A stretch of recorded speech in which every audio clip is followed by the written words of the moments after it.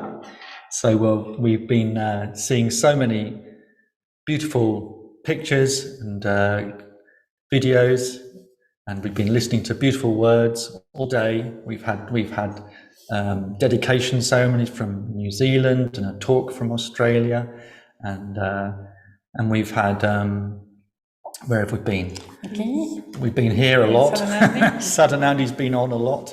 We've been up since 5 o'clock in the morning, and we've had Dharmarati give a lovely talk. What else have we got? We went to India. We heard some incredible devotional words from Tara Hidayah and Abhaya Nita. Yeah, so we've had some really beautiful events today, and we're going to carry on doing that this evening. So Parami is going to introduce. Así es, como dice Yashodeva, solo para los hispanoparlantes. Como dice Yashodeva, hemos estado en Nueva Zelanda, en India, tenido invitadas en India, hemos estado aquí en Adhisthana, en Gran Bretaña, con Dhamarati, con Sadanandi, en la habitación de Bhante. Y bueno, ahora vamos a pasar la mano a Parami. Parami ha sido muy extrañada aquí. Fue un punto muy importante, un pilar en el surgimiento de Adhisthana.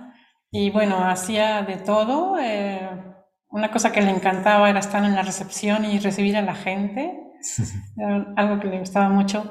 Y pues la extrañamos mucho. Sabemos que ha estado involucrada en México, es preceptora allá, preceptora de todos lados, privada y pública y de todo. También ha sido un poco de todo en México. So Rochani is saying, Parami, we miss you so much, and especially when you're sitting there in the reception room, welcoming everybody coming in to Adhisthana, and Parami is well loved in Mexico, where she's a public and private preceptor. Sí, y también toda la labor que ha hecho en España, también toda la gente en Valencia la extrañará. Valencia, Barcelona, también todo lo que ha hecho en España. Y pues, ¿quién mejor también para introducir a las personas que van a platicar también desde México y Estados Unidos? También ha estado muy presente en Estados Unidos, claro. So everyone misses Parami in Spain, which is much loved, and also, well, in the United States as well. So who better to be introducing people in Mexico and the United States? Yeah, so should we hand over then to Parami. Parami? Continue the wave of blessings. Okay, thank you very much, both. Just to make sure everybody's aware what they need to do if they need translation. You need to click on your little globe icon at the bottom of your screen and select the language that you need. And if you haven't already done that, you might not be understanding me anyway, so there you go. Okay, so I'm going to introduce this whole session, but first of all, I just want to say how lovely it is to see Rochani and Yashodeva sitting in the Adhisthana shrine room. And I've been really enjoying today being in the shrine room with you. And I just want to mention, I'm going to say a bit more about this, but I just want to mention that beautiful wall of Buddhas that's behind Yashodeva and Rochani. I'm going to say a bit about the Buddhas later, but for now I just want to rejoice in the actual wall, which Yashodeva was very instrumental in the building of. Not alone, he had help, but he was the mastermind behind that. And I'll explain a little bit more about it later on. So yeah, after I'm going to talk for a while, about 30 minutes probably, maybe a little bit more. And then after that, I'm going to introduce Jana Dakini and then Danadasa, who are both going to give talks, very short talks about their experience of coming to Adhisthana. But yeah, before I bring them in, I'm going to talk a little bit about blessings. I'm going to talk about internationality, and I'm going to talk about Adhisthana.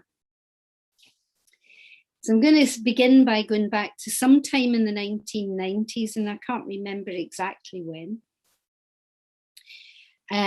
We had an order convention in Wyndham College, which is not an unusual event. But this one had a particular title, which was Breaking Out of Britain. So the idea for this came directly from Bhante. And I know that quite a few of you in this screen were at that convention. And he really wanted to make sure that we all took on board how important it was that the Dharma could move outwards and break out of Britain, because at that point, and actually it's still the case, that quite a large concentration of our community is concentrated on this wee tiny island called the United Kingdom. And at that point, there were very few, there were people in other parts of the world, obviously, Australia, New Zealand, in the United States, and bits of Europe. There were centres in Essen already by then. But it was a great convention, and I can't remember if either Paramichitta or Mokshananda or myself gave a talk on that convention about our experience of going to live in Spain. And at that point, Bhante was really making it very clear that it wasn't only to do with the Dharma being taken outwards, it was also to do with us, the people taking it outwards, putting ourselves into situations where we would be changed. And that was quite an important part of the whole thing, that diversity wasn't just that us people from the United Kingdom would go out and kind of convert everybody everywhere else, which is a horrible idea. It was much more to do with the fact that we really wanted to have the Dharma take root in different cultures. And in each of those cultures, there would be change would happen, not to the essence of the Dharma, but to its expression. And that change would also have an effect on those of us who were attempting to take the Dharma outside of our usual situations. So that was a really important convention. In fact, Paramichitta, Mokshananda and I were already living in Spain at that point, although we hadn't been, Paramichitta and I hadn't been there for very long. But I remember sitting in Wyndham and thinking, yes, you know, come on, get out of Britain, you lot, because I could be slightly self-righteous because we had already done it. But that sense of internationality and diversity has always been really important to me as a practice. It's been mentioned through some of the other sessions that we've seen today. It was beautiful to hear that Maori dedication this morning early. It was great to sort of hear Ratna Jyoti do the honouring the ancestors in Australia before he began his session. And I think it's just really lovely to recognise and honour that diversity. But yeah, as I say, it was really interesting, really important, in fact, for me, personally speaking, to actually start to see through some of the things that I took for granted.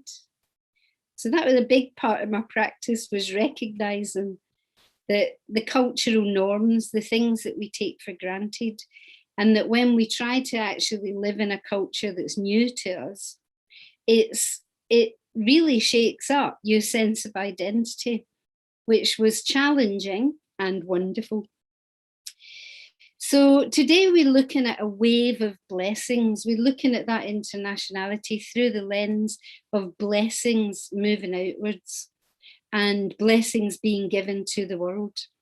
And so what I thought I wanted to do at this point was to share with you some little memories that I have of blessings, of a sense of feeling blessed and of participating in blessings. So, as I mentioned, Paramichitta and I had gone to live in Valencia.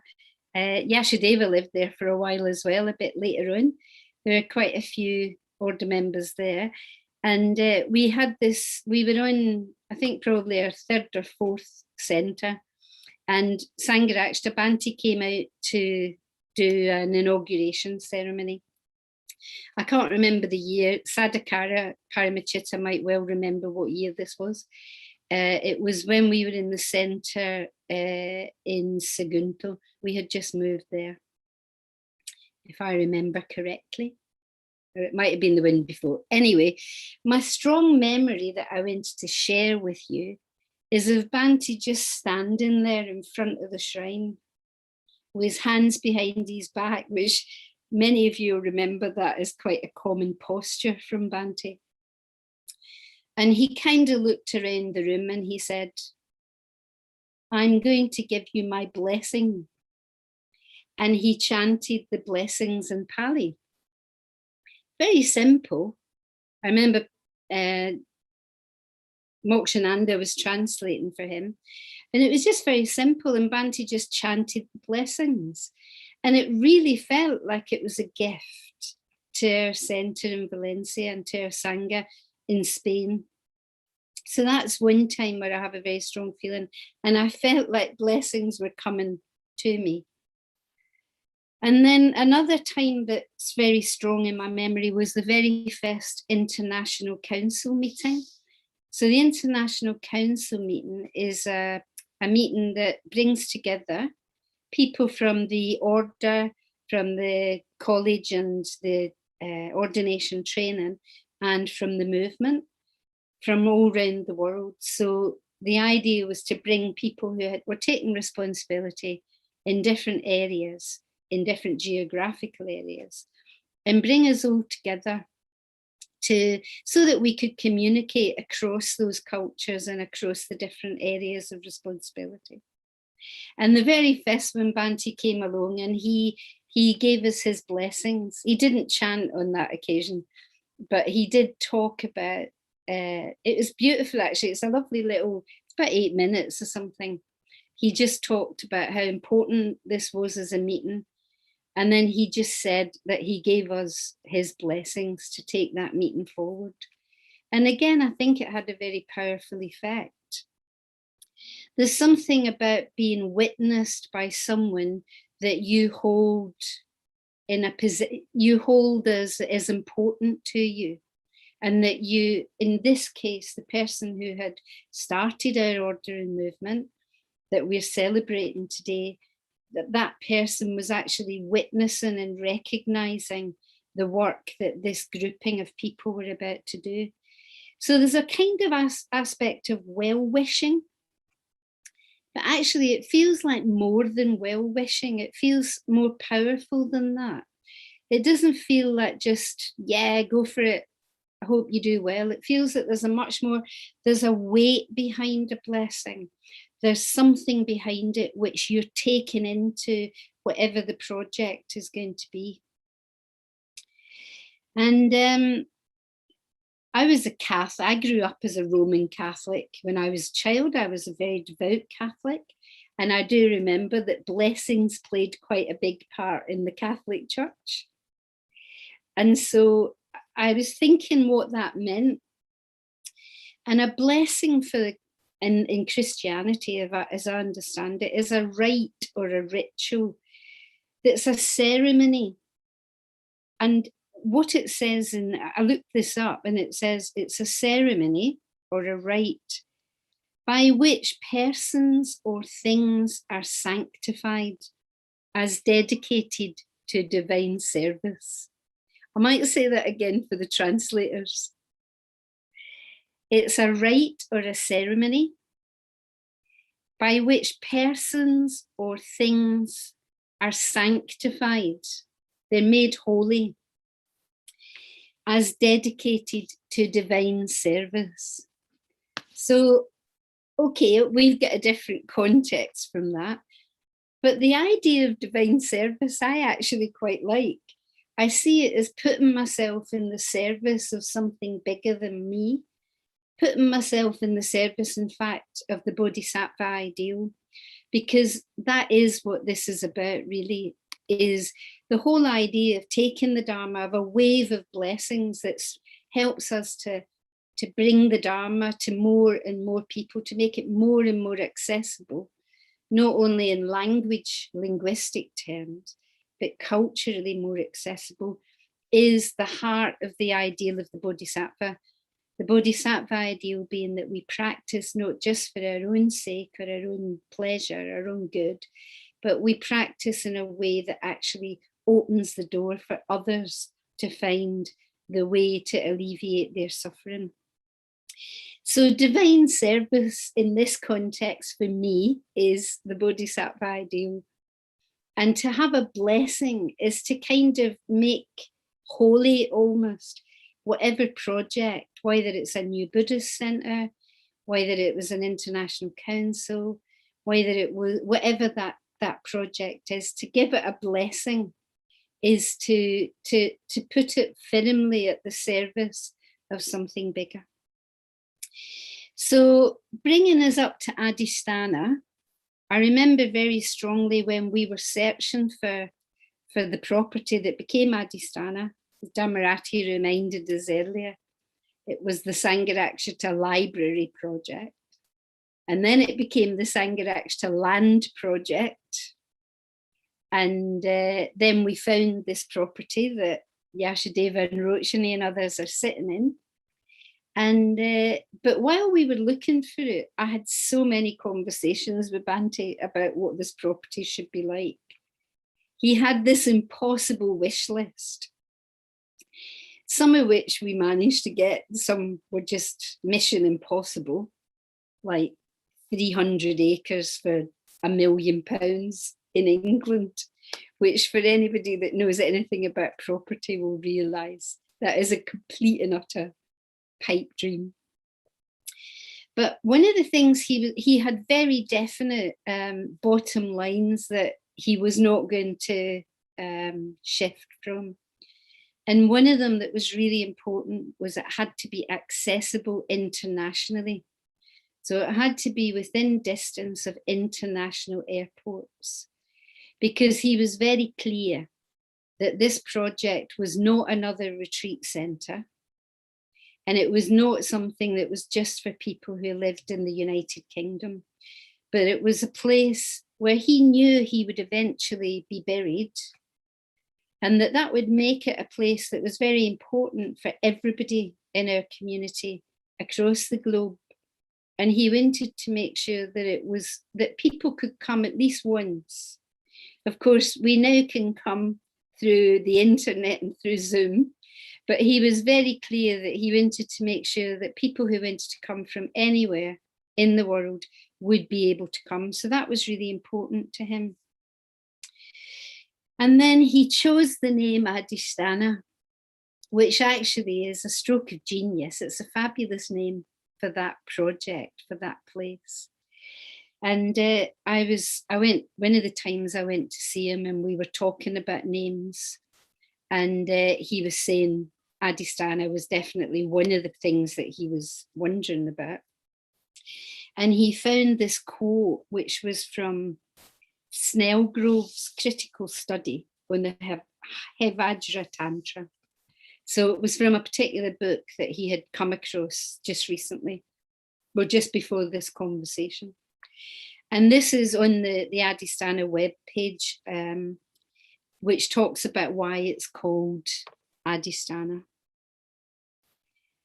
From its literal meaning of a site, residence, or position, the word Adhisthana is applied to the power pertaining to such a position. It therefore can mean the power which belongs to divine form, and in this sense comes near to the conception of grace. It can also refer to the power experienced in meditation or through the recitation of mantra, in that it may be transmitted by a spiritual teacher to his disciples. It may also be translated as blessing. So that was the meaning that Bhante wanted us to bring out of calling our place Adhisthana.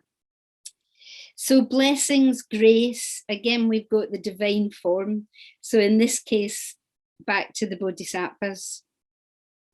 So it's dedicated to the Bodhisattva ideal, it's dedicated to an international movement, and it's dedicated to blessings and grace waves being taken from that place outwards.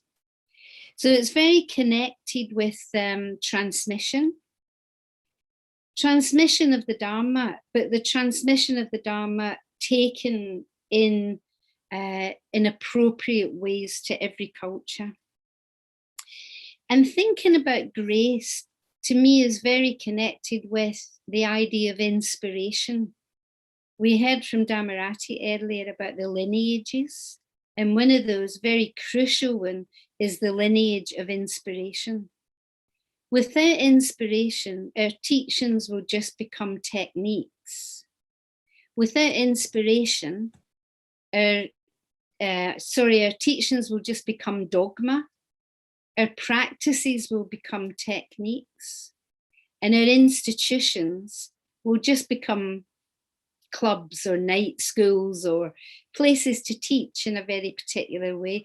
So inspiration is the grace wave that fuels, like the kind of fountain that springs forth and refreshes and continually renews.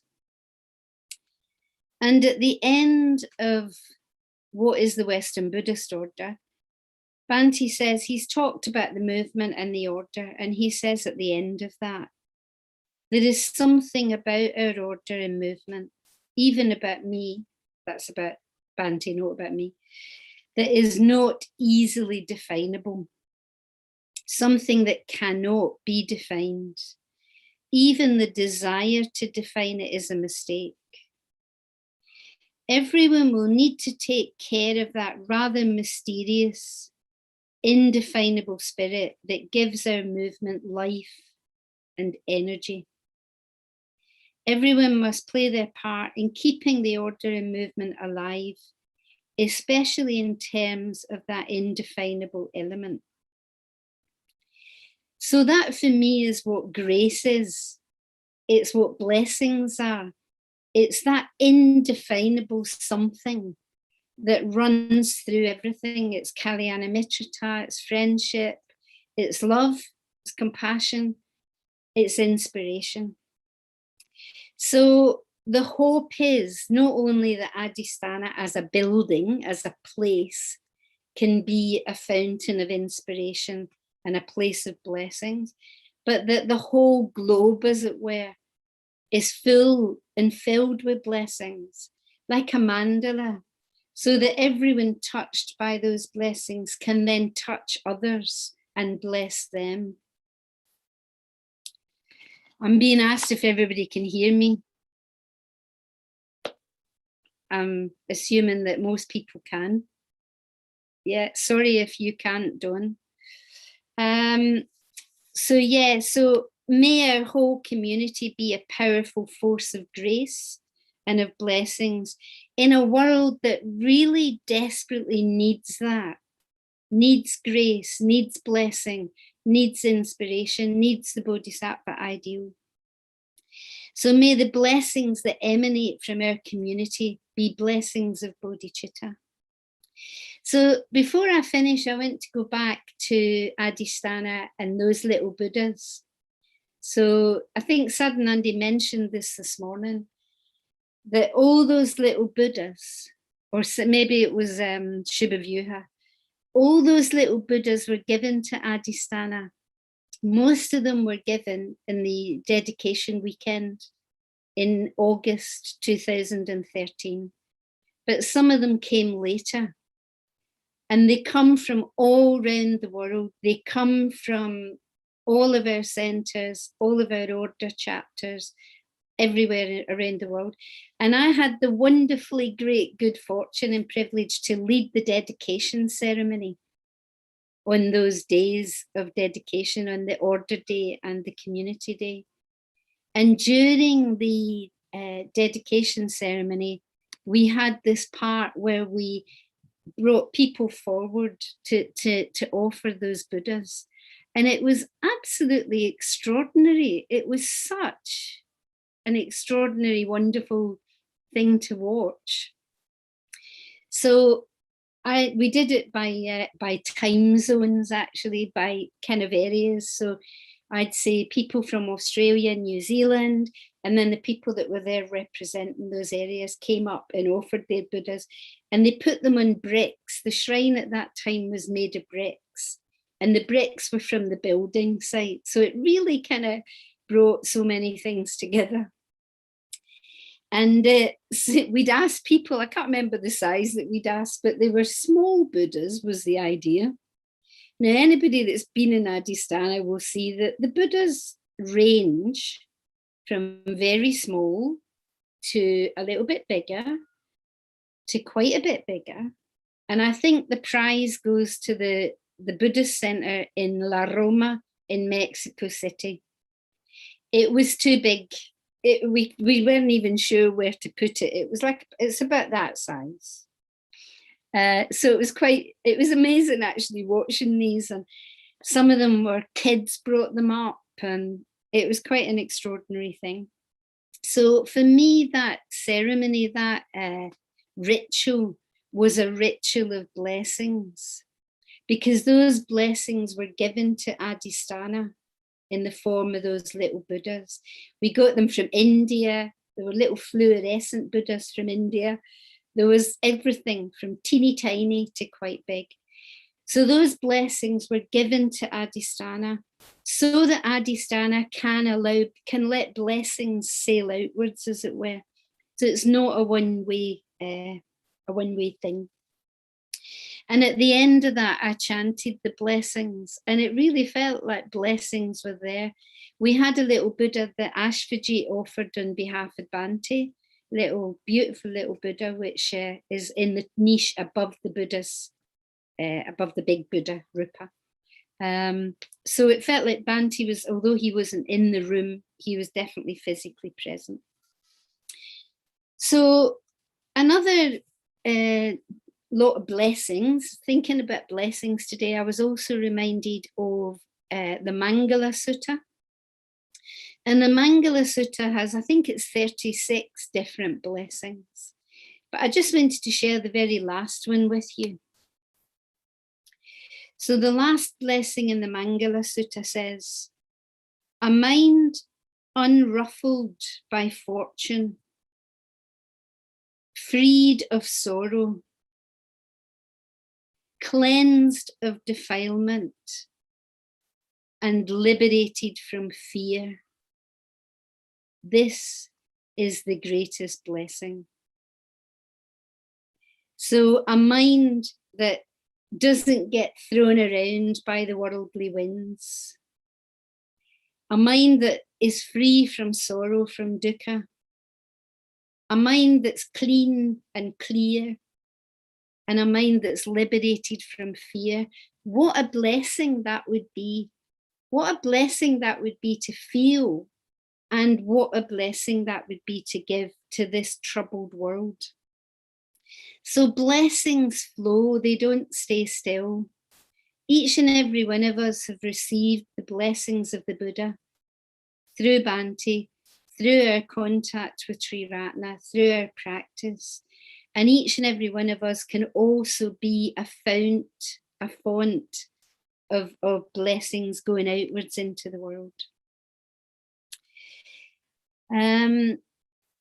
Yeah, another blessing that I remember was an ordination retreat that we ran, Parami and I ran in Adhisthana, I think in 2015.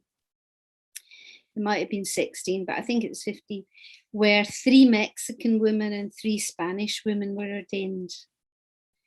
And I took the 6 of them and I went to see Bhante after their ordination. They were wearing their cases and they went in to see him.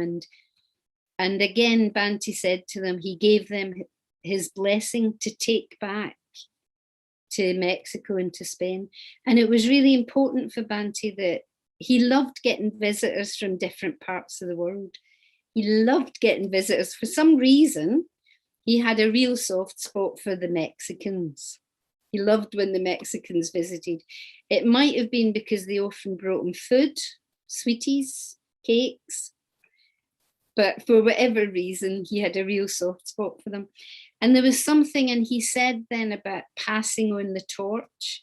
You know, he gave this image. He gave each and every one of them a little stone as a gift. And the stones looked the same, but each one of them was slightly different. And that was so that they could then take those stones back as blessings to their world. So that's all part of this wave of blessings that we're celebrating today.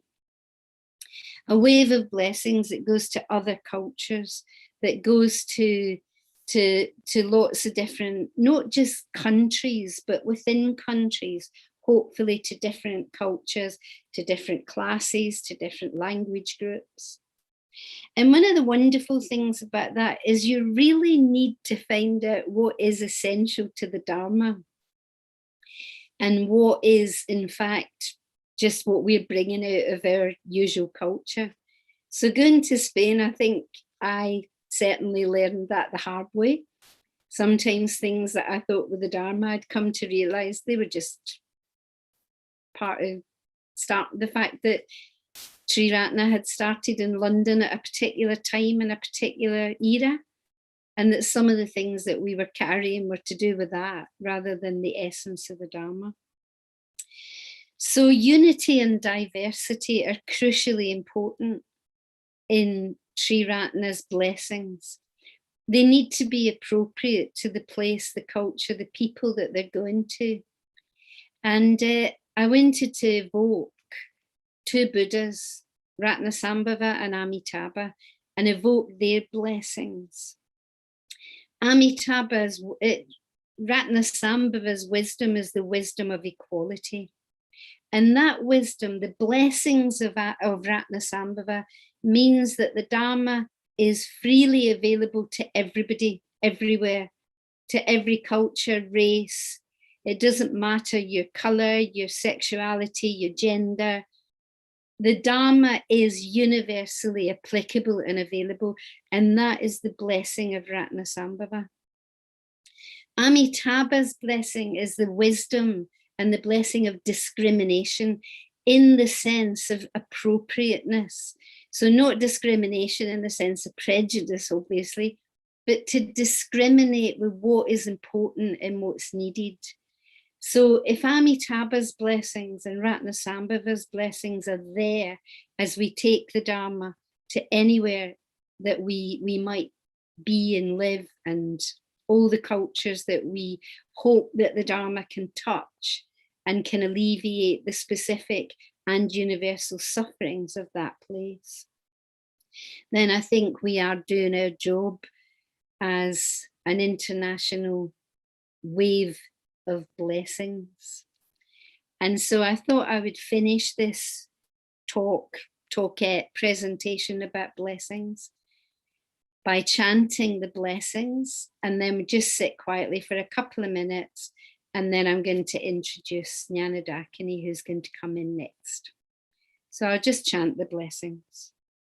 So when Bhante did this in Spain, he said, just imagine as you listen that the rain of the Dharma is just pouring down upon you in blessing. So as you listen, just imagine the rain of the Dharma.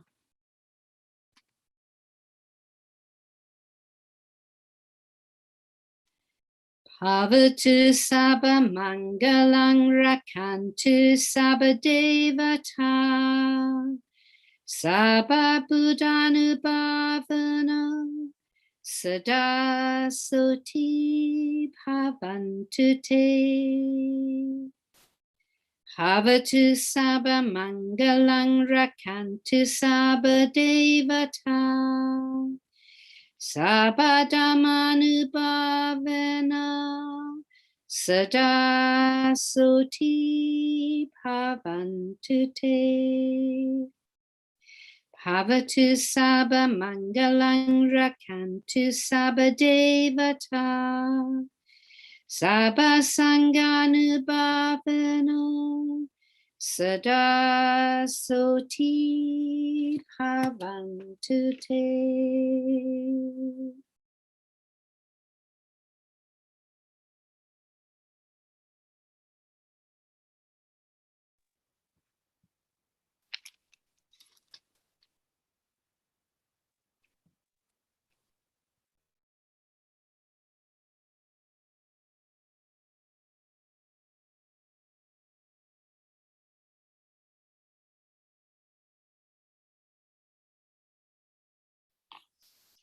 Thank you, everybody, for your patience, and thank you to the translators. I hope that was, I get quite speedy when I'm excited, so I hope I was slow enough for the translators.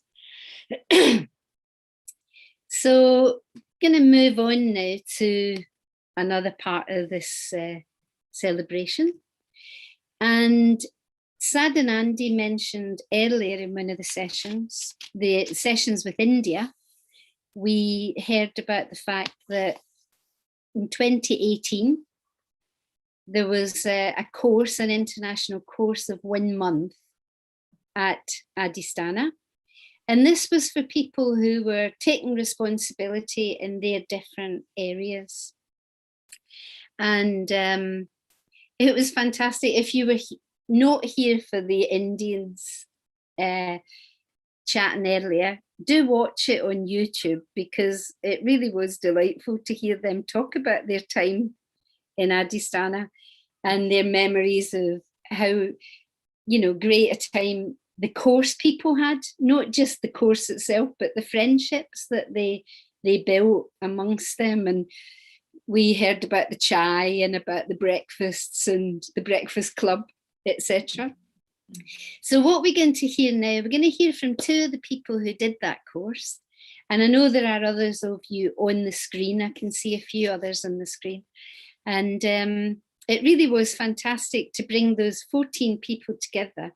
It was such a pleasure to be involved with you all and just watch you bond very strongly with each other and get a real sense of your strengths that you all have and what blessings you all are to us and to the people that you were going back to. So Jana Dakini from Mexico is one of them, and she's the person that's going to begin. We're going to hear a little talk from her about her experience of having been at Adhisthana. Jana Dakini was one of the first women that I ordained privately. She and Sasacha from Spain. And I'll never forget Jana Dakini coming into her ordination, private ordination. She threw herself in the ground, nearly knocked down the tent that we were sitting in. She was so enthusiastic. And when I gave her her name, I didn't know if she liked it because she sort of went, ah! And I thought she hates it or loves it. Turned out she loved it, so that was good. And Jana Dakini that was 2002, and she has been back in Mexico since very soon after that and doing all sorts of things there. And I could talk for ages about Jana Dakini. I know her very well, but I'm going to shut up and let us hear her. And she's going to give her talk in Spanish. It's going to be translated into English by Sadadara. Where is he? Sangadara. He's somewhere. And so if you don't follow the Spanish, you need to go to the little interpretation globe and go into the English channel so that you can hear the translation. Over to you, cariño. Muchas gracias, Parami. Estoy muy contenta de estar aquí y unirme a esta celebración de nuestra maravillosa comunidad internacional. Lo que quiero compartirles son algunas experiencias que he tenido a lo largo de mi vida desde que era mitra hasta como dharmacharini y que tienen que ver con este aspecto de lo internacional que para mí ha sido muy importante para estar en esta comunidad, para decidirme quedar en ella en momentos de crisis, cuando quería salir de la orden. Y también este aspecto de la internacional ha sido muy importante para poder entender lo que es el linaje de responsabilidad, ¿no? Para mí mencionó en un momento el linaje de práctica, de enseñanza, de inspiración, y el linaje de responsabilidad es uno de los linajes que ha de alguna manera como trazado mi vida dentro de la comunidad Triratna. Entonces primero les quiero comentar, ¿no? Yo me hice budista igual que ustedes porque la enseñanza del Buda realmente tocó mi corazón de una manera profunda, misteriosa y radical. Pero claro, uno puede ser budista y practicar el budismo y no tener una comunidad espiritual, ¿no? Eso sucede ahora en el mundo. El Dharma está pues accesible para todos, ¿no? Hay maestros de diferentes tradiciones maravillosos.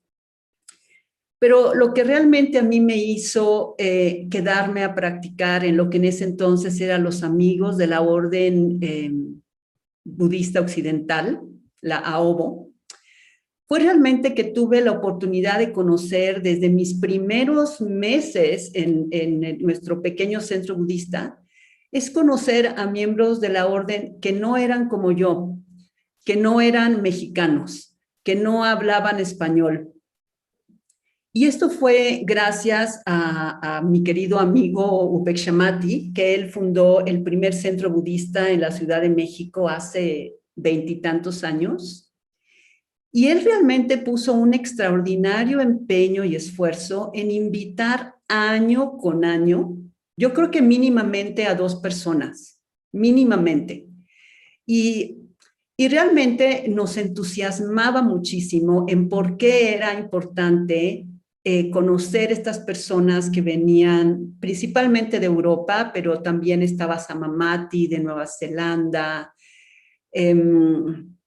Después, bueno, vinieron muchos más, ahorita voy a mencionar algunos nombres, pero era realmente para nosotros, mitras mexicanos, bueno, ni siquiera éramos mitras, simplemente gente que íbamos al centro budista, y escuchar todas estas charlas de estas personas que nos parecían un poco raros, a veces extravagantes, a veces demasiado ingleses, pero que realmente tocar esas diferencias con ellos nos hacía tener una idea de que esta comunidad era muchísimo más grande que nuestro pequeñito centro en Coyoacán. Realmente yo estoy muy agradecida de haber entrado a conocer este movimiento, pues a partir de estar en contacto con Devamitra, con Sinhadevi, Mokshananda, Parami, Kemayoti, Samamati, Dhamavijaya, Paramachita, Dharmapriya, porque ellos me llevaron a entender como en carne propia algo que yo leí de Bhante y que hasta la fecha me sigue conmoviendo. Y voy a leer este pequeño pasaje. Dice Bhante: creo que la humanidad es básicamente una. Creo que es posible que cualquier ser humano se comunique con cualquier otro ser humano. Oh, hasta me emociono. Sienta por cualquier otro ser humano, sea amigo de cualquier otro ser humano. Esto es lo que creo verdadera y profundamente. Esta creencia es parte de mi propia experiencia, es parte de mi propia vida, es parte de mí. No puedo vivir sin esta creencia y preferiría morir antes que renunciar a ella. Para mí, vivir significa practicar esta creencia. Y realmente este pasaje que a mí me sigue conmoviendo, me conmueve mucho, es realmente lo que me ha enseñado estar en un movimiento internacional y tener la oportunidad de conocer a tantos miembros de la orden y mitras y amigos que son diferentes a mi cultura y que juntos podemos trabajar con nuestros condicionamientos. Entonces, aquí yo realmente también quiero hablar de la experiencia tan importante que fue como mitra, irme a vivir a Valencia y conocer a esta pandilla maravillosa que construyeron el centro budista de Valencia, ¿verdad? Paramachita, Parami, Mokshananda, realmente extraordinarios aventureros. Y cuando yo llegué ahí también me sentí muy albergada por una comunidad, ¿no? Por Sadhakara también. Y es curioso, pero ustedes pueden pensar, bueno, pues Jnanadakini, mexicana, se fue a vivir a España, mundo hispanoparlante, pero realmente fue para mí realmente una experiencia muy fuerte, ¿no? Porque España y México a veces sí podemos ser completamente unidos y a veces tenemos cosas muy diferentes. Entonces fue una etapa de mucho aprendizaje, pero siempre me sentí muy cuidada, muy albergada por mis amigas y por la comunidad. Todavía, bueno, hay amistades entrañables. Y de todas estas experiencias de conocer a tantos miembros de la orden, siendo yo mitra, pues lo que quiero, uno de mis deseos más bien, es que realmente hagamos todo lo posible por invitar a miembros de la orden de muchos países a nuestros centros. Yo creo que necesitamos cruzarnos, ¿sí? Cruzar continentes, cruzar océanos. Es que realmente es tan inspirador. Y yo veo, ¿no? Cuando tenemos invitados aquí en México, realmente es un festejo, es casi una fiesta. Yo creo que nuestros invitados, no sé, deben de terminar muy cansados de tantas citas y cafecitos, pero realmente es algo que, al menos para México, ha sido muy, muy importante esta conexión internacional. Y bueno, ahora ya no es necesario, ¿verdad?, tomar un avión para cruzar el océano o otro continente y llegar a México o llegar a toda Latinoamérica. Entonces, me gustaría mucho, mucho tenerlos a todos ustedes compartiendo su experiencia con otros países. Ya siendo Dharmacharini, y como fui la primera Dharmacharini en ordenarse en México y bueno, en el continente de Latinoamérica, pues ya se imaginarán todas las responsabilidades que cayeron sobre mis hombros. Fueron demasiadas responsabilidades, yo con muy poca experiencia, y pasé por crisis muy fuertes hasta querer realmente salir corriendo de la orden y renunciar. Y no sé si les ha pasado que cuando uno está en una crisis espiritual, es como que el mundo se reduce a una pequeña sangha o a un pequeño grupo de personas, que son las personas con las que estamos cotidianamente viendo o con las que estamos trabajando. Y eso creo que no ayuda cuando estamos en esa crisis, porque también nuestra mente se reduce. Y para mí salir de esa crisis, ¿no?, que fue bastante dolorosa, fue muy importante conectar uno con Parami, mi preceptora, que estaba del otro lado, ¿verdad? No sé, estabas todavía en España, me parece, Parami, si no recuerdo. Y otro amigo muy, muy cercano que está en Alemania, Dharma Priya. Ellos dos realmente no estaban cerca de mí, pero y no es que hablara con ellos diariamente hablando de mi crisis, pero la presencia de ellos y los momentos en que pude conectar era que me hacían pensar que mi problemática no se podía reducir a una situación tan personal y tan local. Me hicieron ver que Triratna era mucho más grande de lo que me estaba pasando. Y este sentido de lo internacional y de pensar en otros centros, otras sanghas, otros miembros de la orden, otros mitras, otros países, otros proyectos, realmente fue lo que me hizo a mí salir en ese momento de mi oscuridad y de mi confusión. Y cuando salí del hoyo negro, tenía claro que lo que tenía que hacer era seguir tomando responsabilidades, porque ese ha sido en algún sentido mi camino, pero en compañía de más y más personas, y de abrirme realmente a esto que es una sangha internacional. Y allí vienen dos experiencias que han sido realmente extraordinarias, realmente que me han traído percataciones, insights.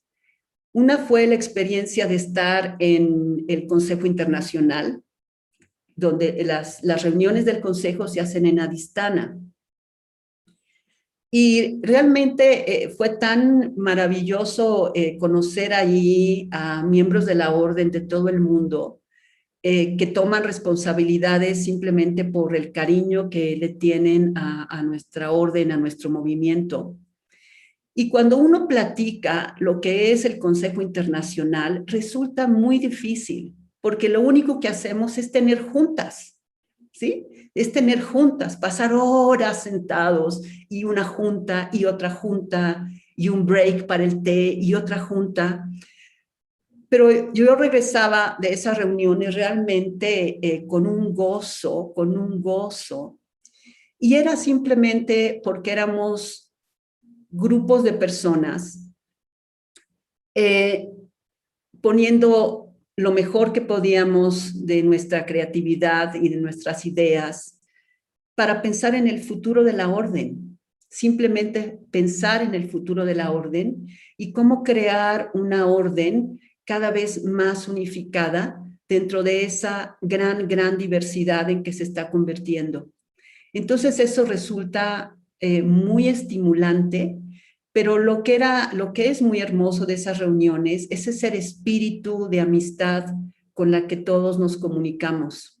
Yo pude entender ahí muy claramente lo que era esta idea del tercer orden de conciencia, de cómo trabajar en colectivo se crea una fuerza que nos mueve a todos y que realmente los objetivos y las ideas que surgen allí se ven realmente muy alcanzables y es muy inspirador. Entonces, yo realmente, pues, quien quiera y pueda estar en estos consejos, realmente lo recomiendo muchísimo porque es una experiencia muy hermosa. La otra experiencia que fue realmente también removió en mí muchas cosas y creo que me hizo madurar espiritualmente en el sentido de entender más claro qué es nuestra orden y hacia dónde vamos. Y también me dio muchísima claridad, me dio muchísima claridad en cómo quiero practicar. Y fue este curso internacional de un mes en Adhisthana, que realmente creo que no tiene nombre, se sigue llamando el curso internacional, ¿sí? Y la verdad es que la palabra curso realmente no es la mejor palabra, porque no fue un curso. No fue un curso, pero aprendimos mucho.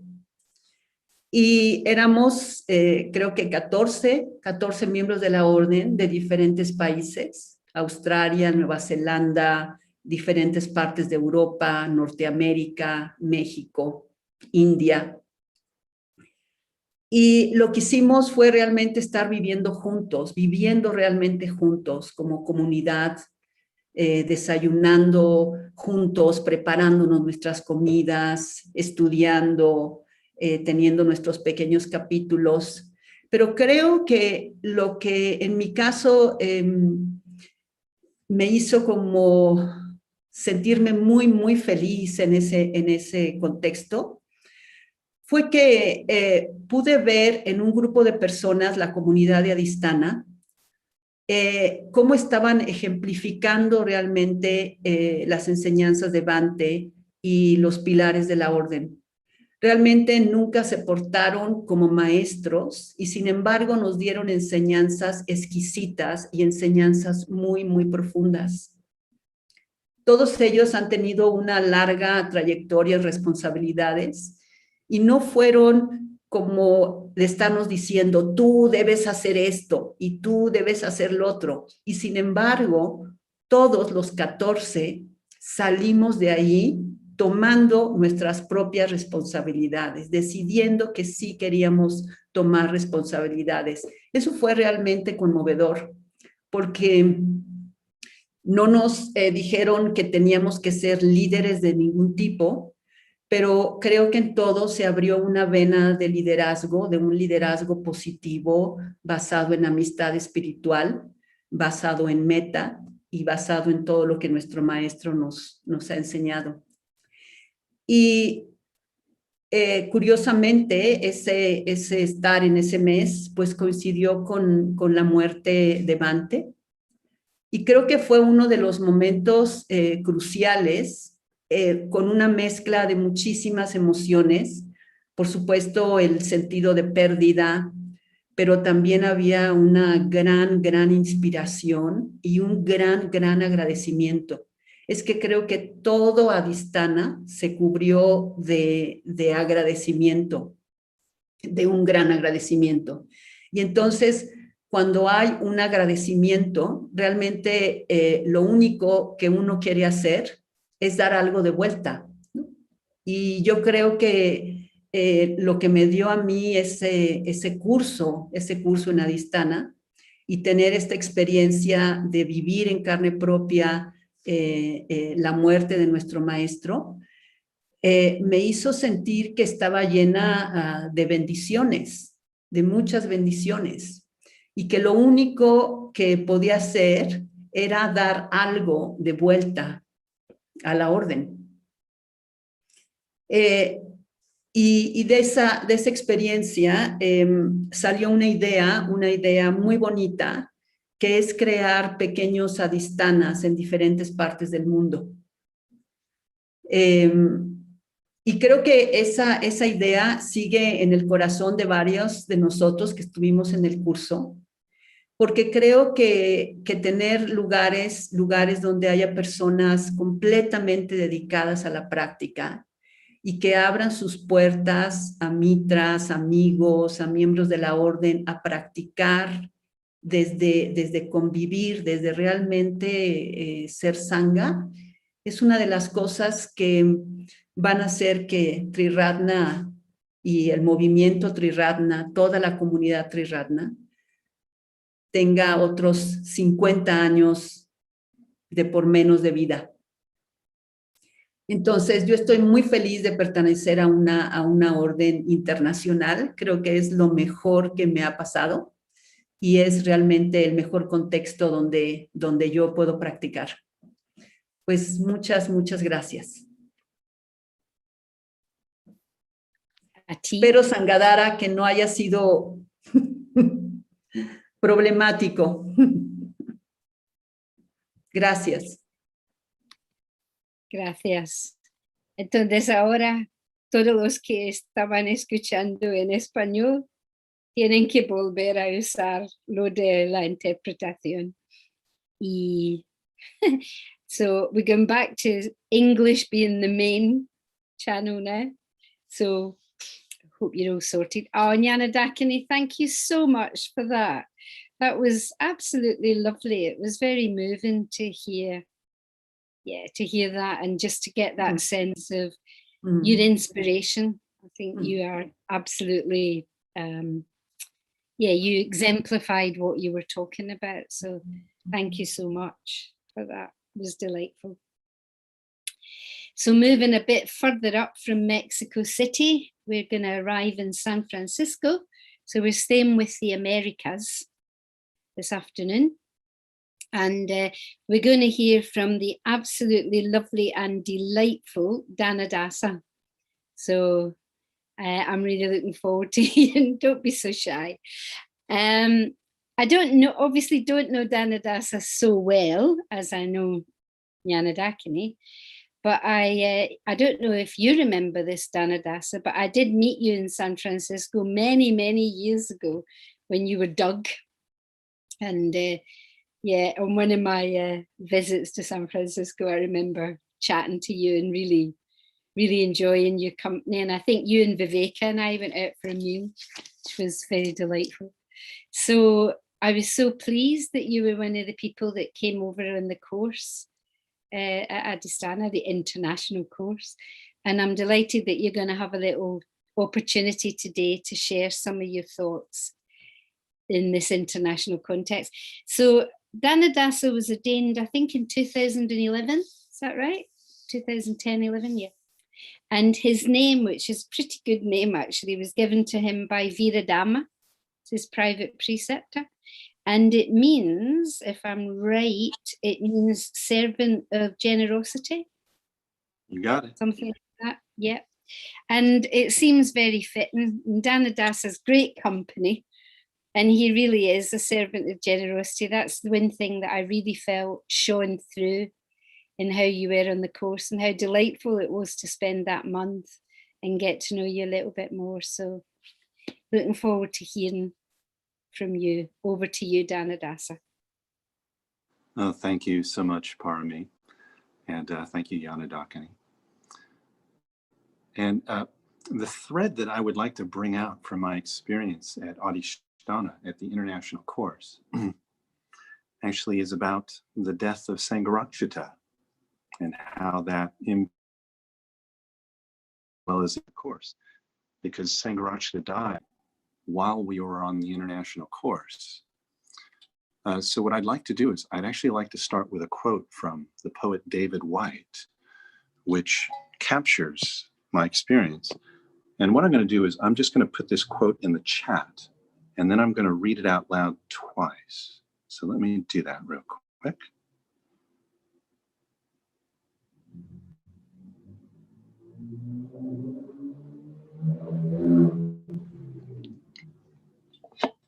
Okay.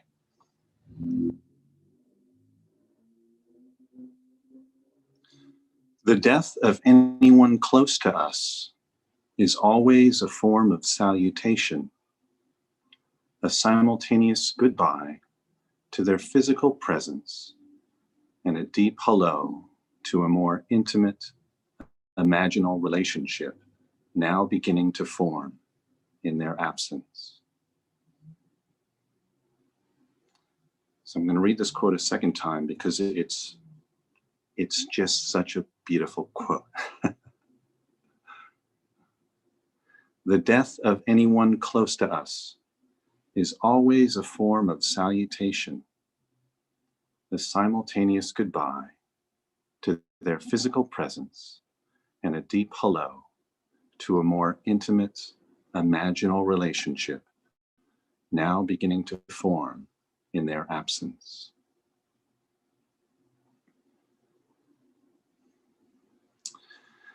Yeah, so one of my first strongest impressions from that international course was right at the beginning when we gathered for a check-in. And I had not met most of the people on this course. And also it was my very first time meeting Indian order members. So there were 4 Indian order members on this course: Tara Hridaya, Abhaya Navita, Triratna, and Triratna. And during this check-in, what Triratna said just went right in. He said, well, the prompt was, what is your intention for this next 30 days during this international course? What would you like to get out of this? And what Triratna said, he said, well, I've traveled here from India to see Bhante Sangharakshita. So for this month, I know what I'm doing for 30 minutes, but for the rest of the time, I have no idea what I'm doing. And this statement just struck me so strongly because it is so outside of the way that I had experienced Triratna and the way that I had related to Sangharakshita before this course.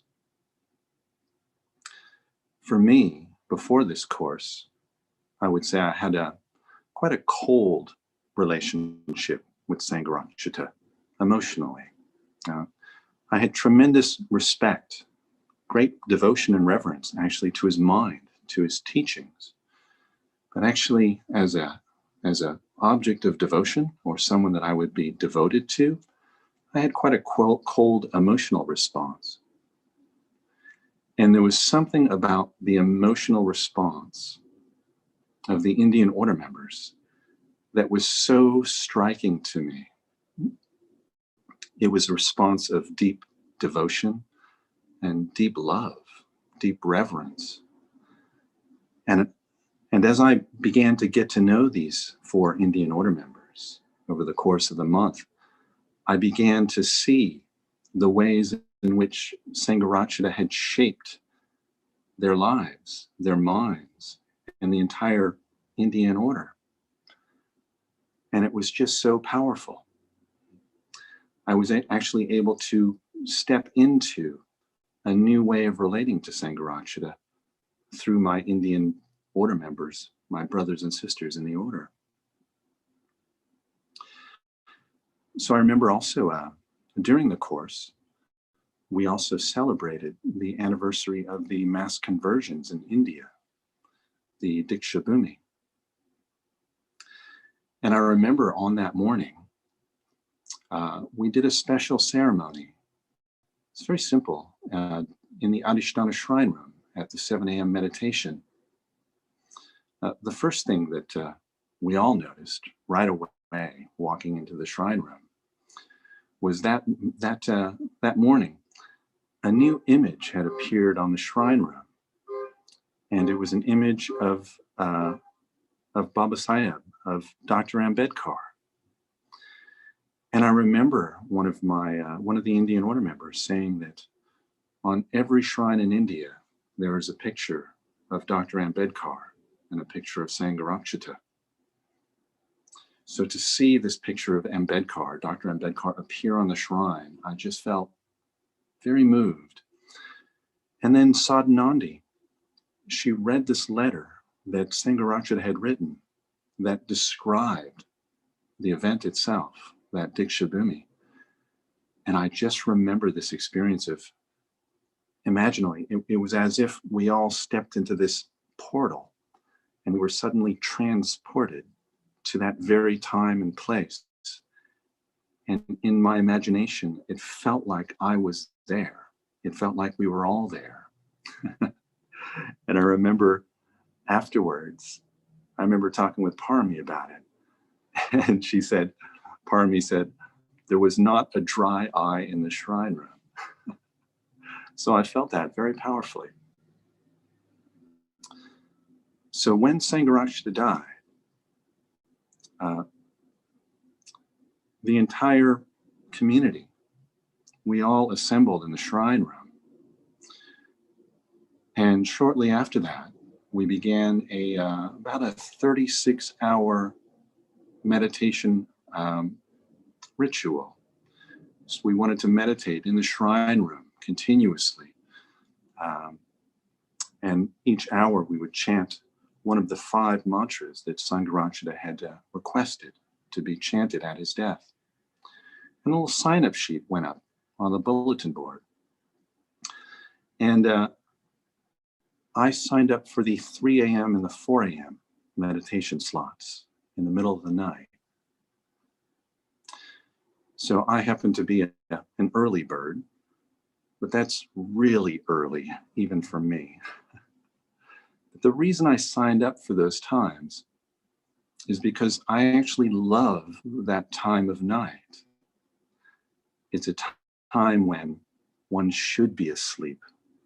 And really, when I'm awake at that time, there is an aspect of my rational thinking mind that is actually still asleep. There's a clarity and a stillness associated with this time of night, of 3 to 4 in the morning. And I remember once hearing a Mexican teacher speak about this time of night. And he said that in the middle of the night, the veils between the worlds are much more transparent, much more diaphanous. And therefore, that's the best time to pray. So I remember entering the shrine room at 2 in the morning to participate in this meditation ritual. And the only 2 people who were in there were Sangadasa and Stanashrada. And these 2 men were Bhante's caregivers. They had been at his side for many years. And it was such a moving experience to actually share this space with those 2 men, to step into this culture of care, this culture of reverence. And then at 3 a.m., one of them left, and I began chanting, I believe it was the Amitabha mantra. And then at 4 a.m., the second person left, and I was there by myself. And I began chanting, I believe it was the Padmasambhava.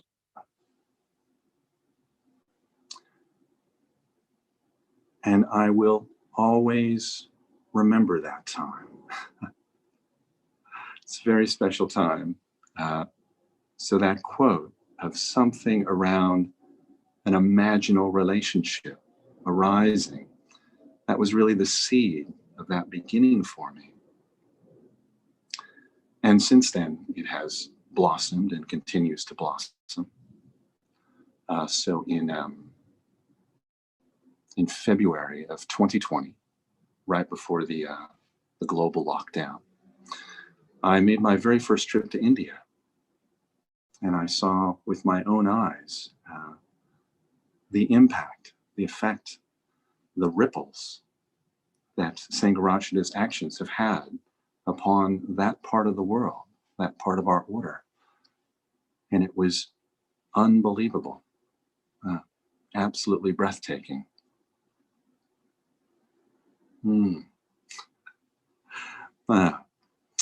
So maybe I'll just conclude with, in the present.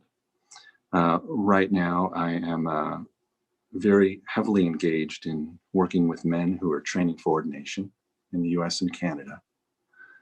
And we're studying a module on the Bodhisattva ideal. And this theme has arisen in my mind around it, around the Bodhisattva ideal. It's stepping into a culture of care,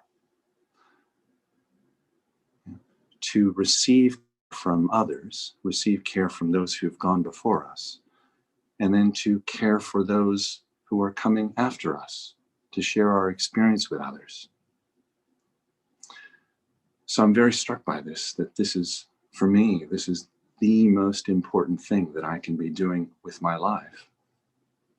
And in a very direct way, in a very sort of imaginal way, I very much feel that I'm walking in Sangharakshita's footsteps, which is just such a great blessing.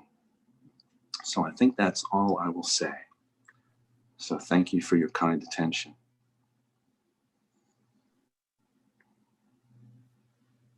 Oh, thank you so much. That was absolutely beautiful, delightful, and very touching and very evocative. I was really right back in there in that shrine room and just remembering, Sadhanandi talked about it earlier, just how you all just threw yourselves into doing everything and anything that needed to be done. But holding that sacred space through all those hours was just, I actually feel really moved just listening. And yeah, I was closed my eyes at one point while you were talking and I completely back in there. So thank you so much for that absolutely lovely evocation. And that ending to talk about a culture, creating that culture of care, that is so appropriate and so important. And that is in a way what those grace waves and those waves of blessings are, is a culture that's caring for each other and creating conditions to care.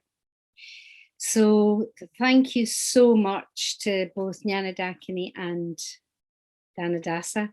Delightful to hear you both this afternoon. And I'm going to hand back to Adhisthana in a minute so that Yashodeva and Rochani can close the session. But just to say, when you said there about handing that on, reminded me that the last session, which will be 10 p.m. UK and Ireland time, which is 11 p.m. for Central Europe, and everybody else will have to work it out, I'm afraid. There's a session with the young people, and in a way that's part of those waves of blessings, is that it's important that they move from generation, they flow from generation to generation. So if you're still up, and for those of you in the Americas, that will be fine. It'll be, it's in a couple of hours time, just over 2 hours time. So if you're still awake and up, I think that would be a good one. There's a little panel and all sorts of other things happen. So thank you everybody for coming along this afternoon. Thank you to Jnanadakini and Danadasa, and thank you to Adhisthana. Thank you to everybody who's put this together, to Lizzie for tech, and to the translators. I really hope, I mean, it's quite a long gig, an hour and a half translating lots of different voices. So thank you so much for doing that. Don't forget Future Dharma, and don't forget Adhisthana.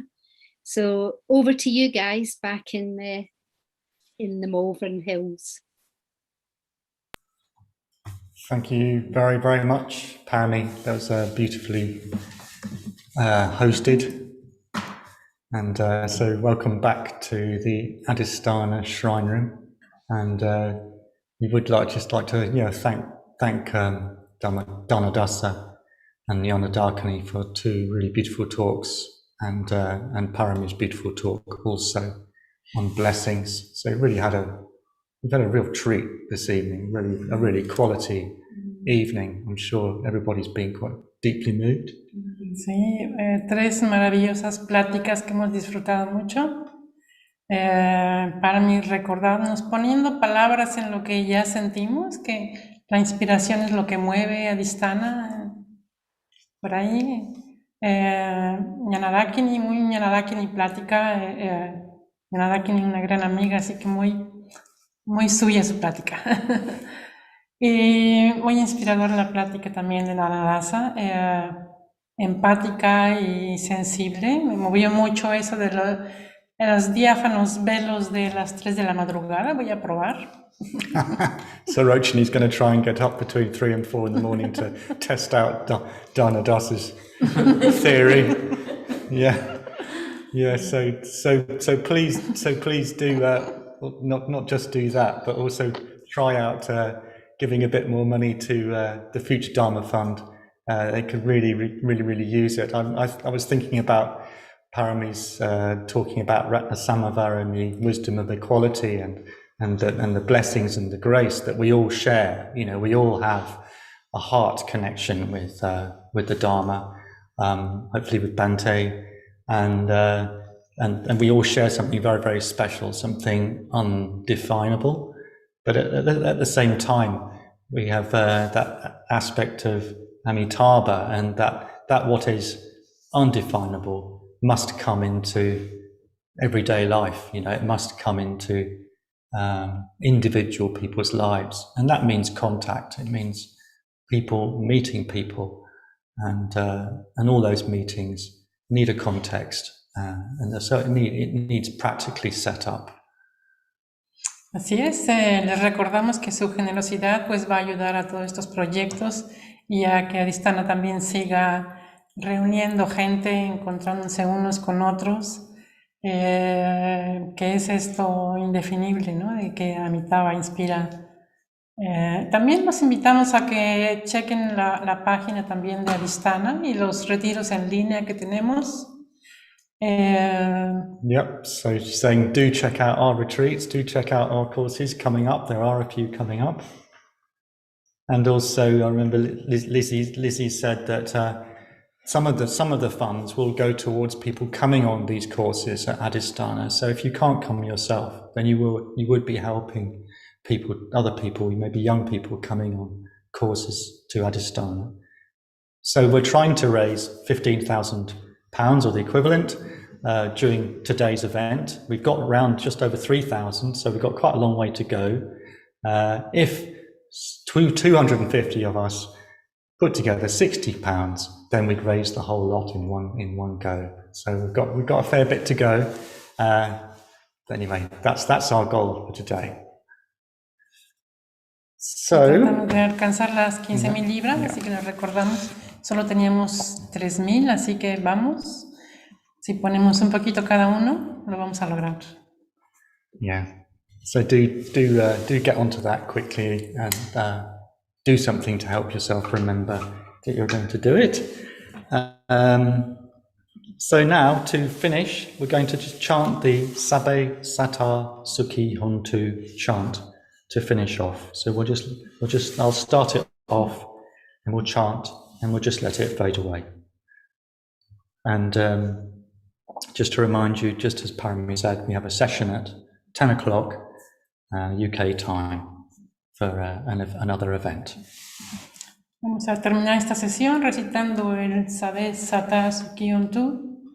Les recordamos que en 2 horas más tenemos la siguiente sesión, la última. So this means may all beings be happy. Sabbe Sata Sukhi Hontu. Sabbe Sata Sukhi Hontu. Sabbe satta sukhi hontu. Sabbe satta sukhi hontu. Sabbe satta sukhi hontu. Sabbe satta sukhi hontu. Sabbe satta sukhi hontu. Sabbe satta sukhi hontu. Sabbe satta sukhi hontu. Sabbe satta sukhi hontu. Sabbe satta sukhi hontu. Sabbe satta sukhi hontu.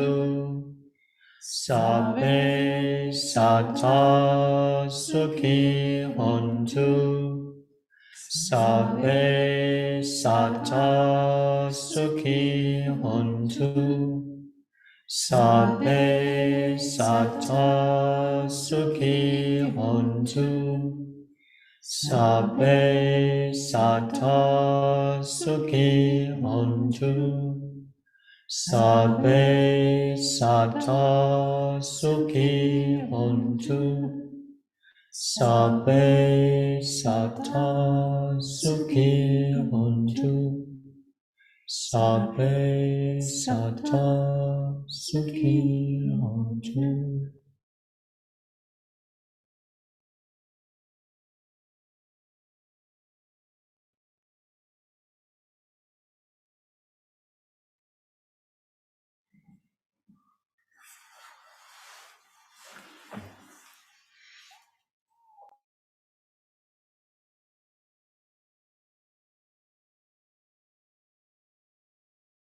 Gracias. Thank you, everyone. Bye. Muchas gracias. Auf Wiedersehen.